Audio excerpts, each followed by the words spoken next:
আবারও আলোচনায় জঙ্গল সলিমপুর। নিরাপত্তা জোরদার ও সন্ত্রাসীদের দৌরাত্ম্য ঠেকাতে র্যাবের অস্থায়ী ক্যাম্প আগামী 31শে মে। স্বরাষ্ট্রমন্ত্রীর উদ্বোধনের কথা থাকলেও এর 6 দিন আগেই বুলডোজার ও সশস্ত্র হামলা চালায় সন্ত্রাসীরা। গুড়িয়ে দেওয়া হয়েছে র্যাবের অস্থায়ী ক্যাম্প। এতে আতঙ্ক ছড়িয়ে পড়ে পুরো এলাকায়। র্যাব জানায় গতকাল রাত 1টার দিকে বিকট শব্দ হয় সেখানে। এরপর AK-47, SMG সহ ভারী অস্ত্র ও বুলডোজার নিয়ে র্যাবের ক্যাম্পে হামলা চালায় সন্ত্রাসীরা। জঙ্গল সলিমপুরের আলীনগর এলাকায় প্রবেশের একমাত্র সড়কের 4টি গুরুত্বপূর্ণ পয়েন্ট কেটে পরিকল্পিতভাবে প্রশাসনের গাড়ি প্রবেশে করা হয় প্রতিবন্ধকতা। প্রায় 200-300 লোক নিয়ে আমাদের আলীনগরে যে যৌথ বাহিনী ক্যাম্প আছে, ক্যাম্পের উপরে তারা হামলা করে। ইট পাথর থেকে শুরু করে দেশীয় অস্ত্র, রামদা এবং ক্যাম্পের সদস্যদের থেকে যেটা জানতে পারলাম যে AK-47 বা অটোমেটিক রাইফেল এই ধরনের অস্ত্র কয়েকটি ছিল, সেগুলো দিয়েও তারা ফায়ার করেছে। তো আমাদের ক্যাম্প সদস্যরা এটার পাল্টা জবাব দিয়েছে এবং প্রাথমিকভাবে চেষ্টা করেছে টিয়ার শেল এবং আপনার রাবার বুলেট দিয়ে ফায়ার করে তাদেরকে সরানোর জন্য। আর রাবার বুলেটের ফায়ারে তারা যাচ্ছিল না। এক পর্যায়ে তারা একটা এক্সকেভেটর নিয়ে এসে আমাদের ক্যাম্পের পেছনে যে বাউন্ডারি ওয়াল আছে সেই ওয়াল ভাঙা শুরু করে। তখন রাইফেল দিয়ে ফাঁকা ফায়ার করা হয় এবং ফাঁকা ফায়ার করার পর তখন তারা এখান থেকে পিছু হয়।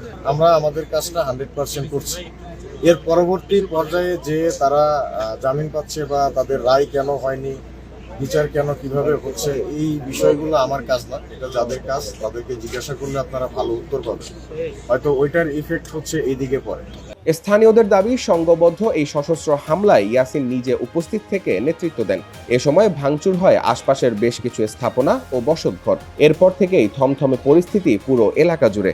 জঙ্গল সলিমপুরে বারবার হামলা, গোলাগুলি আর হত্যার ঘটনায় উদ্বিগ্ন স্থানীয় মানুষজন। 2-3টা ড্রাম ট্রাক আইছে, স্ক্রুড্রাইভার আইছে, ইয়াসিন আইছে, ওর নিজে থেকে এগুলা করাইছে, রাস্তাগুলা কাটছে, রেপ গেছে, ওইখান থেকে গুলি করতে করতে যাইতেছে।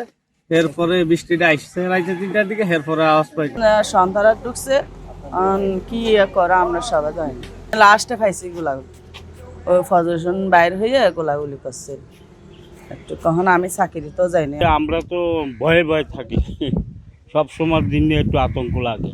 আর যাতায়াতের সমস্যা, কষ্ট, যাতায়াত করতে পারতেছি না, হাইটে যাওয়া লাগতেছে। যেমনি নাকি ভালো থাকে মানুষ, ভালো চলে, এই তো আমরা চাই। অনেক দুর্ভোগ। এই যে আমরা হাঁটে হেঁটে যাচ্ছি, আমরাও কষ্ট করতে না, চাকরিতে যাচ্ছি, চাকরি না গেলে খেতে পারবো না। কাল রাত আনুমানিক 12টার দিকে যখন আমাদের বিদ্যুৎ ছিল না জঙ্গল সলিমপুরে, ওই সময়ে বিদ্যুৎ না থাকার কারণে, অতিষ্ঠ গরমের কারণে আমরা কয়েকজন রাস্তার উপরে, আমাদের ইসলামী ব্যাংক আছে একটা, ইসলামী ব্যাংকের সামনে আমরা বসে বাতাস খাচ্ছিলাম। এই মুহূর্তে দেখলাম যে 2টি ড্রাম ট্রাক এই মুখী হয়ে আমাদের পাথরিগোনা আলীনগর থেকে গিয়ে আমাদের ইসলামী ব্যাংকের সামনে 2টি ড্রাম ট্রাক থেকে বালির মতো কি যেন অন্ধকারের মধ্যে খেয়াল করতে পারলাম না, 2টা ট্রাক থেকে ওখানে ফেললো। পরক্ষণেই দেখলাম যে গাড়িগুলার গতি, এই যে নামিয়ে দেওয়ার পরে এমন স্পিডে গাড়িগুলো এদিকে ফেরত আসলো, তখন এটাতে আমাদের সন্দেহ হলো। সাথে সাথে আমি ওখান থেকে প্রায় 100 ফিট 200 ফিট ওখানে আসলাম। আসার সাথে সাথে যখন দেখলাম যে এইগুলা তো কাদামাটি একদম, তার মানে সাথেই সন্দেহ হলো যে নিশ্চয়ই এখানে কোনো নাশকতার পরিকল্পনা আছে। ঘটনার পরপরই ছুটে যান আইন শৃঙ্খলার বাহিনীর ঊর্ধ্বতন কর্মকর্তারা। অভিযান চালিয়ে আটক করা হয় 20 থেকে 25 জনকে। এই ঘটনার পর সন্ত্রাসীদের আর কোনো ছাড় দেয়া হবে না বলে জানান প্রশাসনের কর্মকর্তারা। গতকাল রাত্রে, বেশ মধ্যরাতের দিকে আমরা যখন খবর পেলাম যে এরকম এই জঙ্গল সলিমপুর ঢোকার যে রাস্তা, এই রাস্তাটা, এই রাস্তার বিভিন্ন জায়গায় তারা কাটতেছে যেন কোনো যানবাহন চলাচল না করতে পারে। যারা দীর্ঘদিন ধরে এই এলাকাটা নিয়ন্ত্রণ করছে, যাদের সাম্রাজ্য ছিল এলাকায়, যাদের অনেক ইন্টারেস্ট এখানে, কোটি কোটি টাকার বাণিজ্য এখানে, তো তারাই এটা করবে, এটা স্বাভাবিক। এটা তারাই চিন্তা করতেছে, তাদের তো যেহেতু বড় একটা দান এখান থেকে, বা কি বলা যায়, যে সাম্রাজ্য এখান থেকে হাতছাড়া হয়ে গেছে, তো দীর্ঘদিন তাদের নিয়ন্ত্রণ ছিল এই এলাকার উপরে। তো এইটা মাঝে মাঝে তারা একটু শক্তি দেখানোর চেষ্টা করে বা করবে। তো এইটা আমাদের একটু সময় লাগবে। যখন ফুল সুইংয়ে আমাদের এখানে থাকবো আমরা, তখন হয়তো আসার আর সুযোগ পাবে না। এবং গভর্নমেন্টের যে প্ল্যান আছে, এই প্ল্যানগুলো যদি বাস্তবায়ন করা হয়, তখন আর এই সুযোগটা পাবে না। এমনি স্থানীয়ভাবে কিছু জিজ্ঞাসাবাদের জন্য আমরা পেয়েছি কিছু, তো তাদেরকে নিয়ে আসা রাখা হয়েছে স্কুলে। তো ওখানে যাচাই বাছাই করে, যে কথাবার্তা বলে, যদি মনে হয় যে তারা এটার সাথে জড়িত ছিল, তাহলে তো আইনগত ব্যবস্থা নেওয়া হবে। আর এমনিতে আমাদের তো মামলা হবে। এর আগে গত জানুয়ারি মাসে এখানে সন্ত্রাসী হামলায় নিহত হন র্যাব কর্মকর্তা। যৌথ বাহিনীর অভিযানের পর পরিবেশ শান্ত হলেও আবারও নিজেদের আধিপত্য বিস্তারের লক্ষ্যেই এই হামলা বলে ধারণা আইন শৃঙ্খলা রক্ষাকারী বাহিনীর। মাহমুদ ফাহিম, আমার দেশ, চট্টগ্রাম।